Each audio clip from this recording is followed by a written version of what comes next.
السلام علیکم ورحمۃ اللہ وبرکاتہ۔ کی دوسری شرط کپڑے کے پاک ہونے کا بیان۔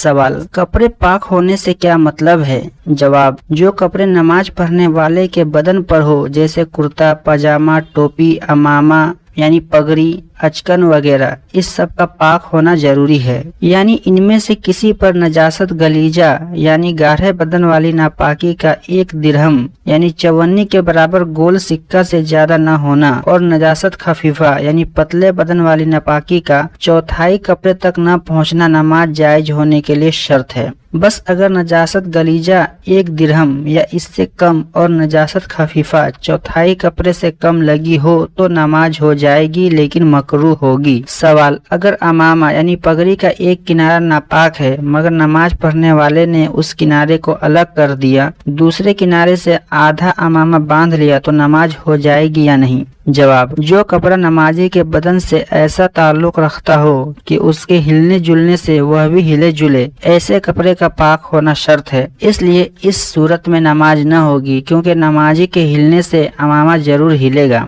نماز کی تیسری شرط جگہ کے پاک ہونے کا بیان۔ سوال: جگہ کا پاک ہونے سے کیا مطلب ہے؟ جواب: نماز پڑھنے والے کے قدموں، گھٹنوں، ہاتھوں اور سجدے کی جگہ کا پاک ہونا ضروری ہے۔ سوال: کس جگہ پر نماز پڑھی جائے؟ اگر اس کی دوسری جانب یعنی دوسری اور ناپاکی ہو تو کیا حکم ہے؟ جواب: اگر لکڑی کے تختے، پتھر یا بچھی ہوئی اینٹوں پر یا کسی اور ایسی ہی سخت یا موٹی چیز پر نماز پڑھی اور اس کا وہ رخ جس پر نماز پڑھی پاک ہے تو نماز ہو جائے گی۔ دوسرا رخ ناپاک ہو تو کچھ حرج نہیں، اور اگر پتلے کپڑے پر نماز پڑھی اور اس کے دوسرے رخ پر نجاست تھی تو نماز صحیح نہ ہوگی۔ سوال: اگر کپڑا دوہرا ہو اور اوپر والا پاک نیچے والا ناپاک ہو تو کیا حکم ہے؟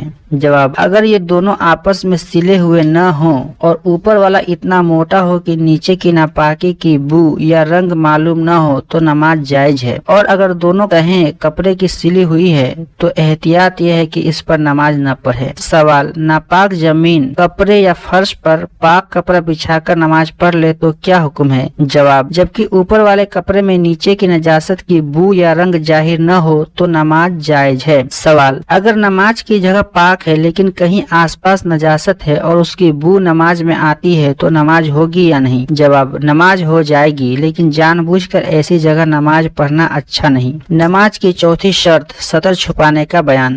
سوال: سطر چھپانے سے کیا مطلب ہے؟ جواب: مرد کو ناف سے گھٹنے تک اپنا بدن چھپانا فرض ہے۔ یہ ایسا فرض ہے کہ نماز کے اندر بھی فرض ہے، نماز کے باہر بھی فرض ہے۔ عورت کو سوائے دونوں ہتھیلیوں، پاؤں اور منہ کے سارا بدن ڈھانکنا فرض ہے۔ اگرچہ عورت کو نماز میں منہ چھپانا فرض نہیں، لیکن غیر مردوں کے سامنے بے پردہ کھلے منہ آنا بھی جائز نہیں۔ سوال: اگر سطر کا کوئی حصہ انجانے میں کھل جائے تو کیا حکم ہے؟ جواب: اگر 1/4 حصہ کھل جائے اور اتنی دیر کھلا رہے جتنی دیر میں 3 بار سبحان ربی العظیم کہہ سکے تو نماز ٹوٹ جائے گی، اور کھلتے ہی ایک دم ڈھک لیا تو نماز صحیح ہوگی۔ سوال: اگر کوئی آدمی اندھیرے میں ننگا نماز پڑھ لے تو کیا حکم ہے؟ جواب: اگر کپڑا ہوتے ہوئے ننگے بدن نماز پڑھی تو اندھیرے میں ہو یا اجالے میں نماز نہ ہوگی۔ سوال: اگر جان بوجھ کر 1/4 حصہ کھولے تو کیا حکم ہے؟ جواب: جان بوجھ کر 1/4 حصہ کھولتے ہی نماز ٹوٹ جائے گی۔ سوال: اگر کسی کے پاس بالکل کپڑا نہ ہو تو کیا کرے؟